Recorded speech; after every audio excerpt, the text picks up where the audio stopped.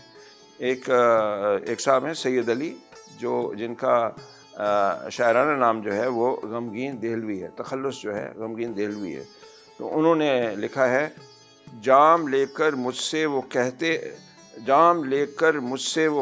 ہے اپنے منہ کو پھیر. جام لے کر مجھ سے وہ کہتا ہے اپنے منہ کو پھیر. روبرو تیرے میں پینے سے شرماتے ہیں. یعنی تم جام تو لے لیا شراب کا، لیکن پھر حکم دیا عاشق کو کہ اپنے منہ کو پھیرو، کہ ہم تمہارے سامنے روبرو، چہرہ سامنے، یعنی روح چہرے کو کہتے ہیں، کہ تمہارے سامنے شراب پینے سے ہم شرماتے ہیں، لہٰذا تم اپنا چہرہ موڑو. تو یہ لطف کے لیے، مزاح کے لیے اشعار ہیں، غالب کے علاوہ اور لوگوں نے بھی لکھے ہیں. Next one is 127، ghazal 127، and couplet is 10 and it is like this. کہا تم نے کہ کیوں ہو غیر کے ملنے میں رسوائی. کہا تم نے کہ کیوں ہو غیر کے ملنے میں رسوائی. بجا کہتے ہو سچ کہتے ہو پھر کہیو کہ ہاں کیوں ہو. listen once again. کہا تم نے کہ کیوں ہو غیر کے ملنے میں رسوائی. بجا کہتے ہو سچ کہتے ہو پھر کہیو کہ ہاں کیوں ہو. This is a dialogue between the poet and the beloved. So the poet says that, ghair is, of course, let me explain the meanings first.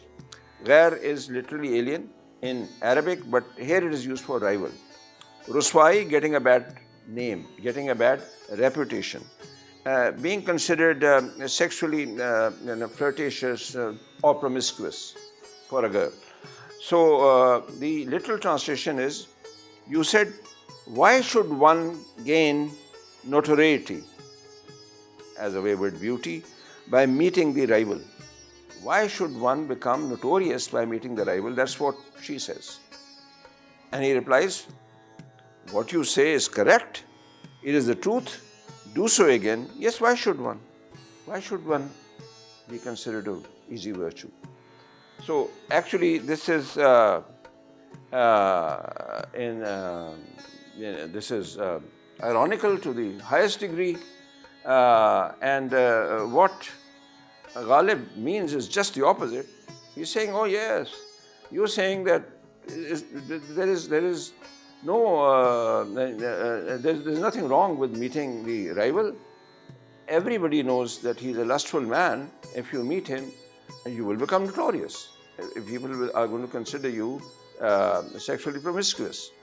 So Ghalib, the poem has a tone of exasperation and also, of course, of humor.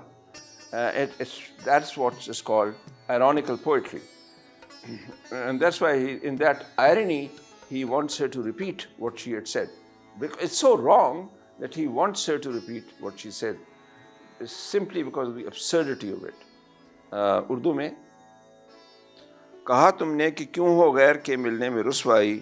بجا کہتے ہو سچ کہتے ہو پھر کہیو کہ ہاں کیوں ہو. تو یعنی غیر جو ہیں، حریف جو ہے، جو غالب کے یا شاعر کے اسی عشق میں جو رقیب ہیں، ان کے ملنے میں اس نے کہا، معشوقہ نے کہا کہ ان کے ملنے میں رسوائی کیوں ہو، ہم بدنام کیوں ہوں. بھلا بھائی لوگوں سے ملنے سے ہم کیوں بدنام ہونے لگے. تو شاعر نے کہا کہ ہاں ٹھیک ہے، بجا کہتے ہو سچ کہتے ہو پھر کہیو کہ ہاں کیوں ہو. تو یہ ہے کہ شاعر نے یہ کہا کہ یہ بات ایسی ہے، اس قدر یعنی حیران کن بات ہے کہ بھائی رسوائی تو ہوگی ہی. اب میں سمجھاؤں کیسے کہ کس طرح ہوگی. سب کو معلوم ہے کہ وہ شخص جس سے آپ مل رہی ہیں وہ یعنی ہوس کا مارا ہوا ہے، اور ہوس کے وجہ سے تم سے ملتا ہے، اور تم حسینہ ہو تو رسوائی تو ہوگی پھر. تو اس لیے انہوں نے اور کچھ نہیں کہا. یہ نہیں کہا کہ رسوائی ہوگی، بس یہی کہا کہ ہاں تم ٹھیک کہا پھر سے کہنا. یعنی یہ ایک طرح کی یعنی طعنہ ہے، یعنی طعنہ دیا ہے. اور اس کے اندر ظاہر ہے کہ لطف بھی ہے، ظرافت کا لطف بھی ہے،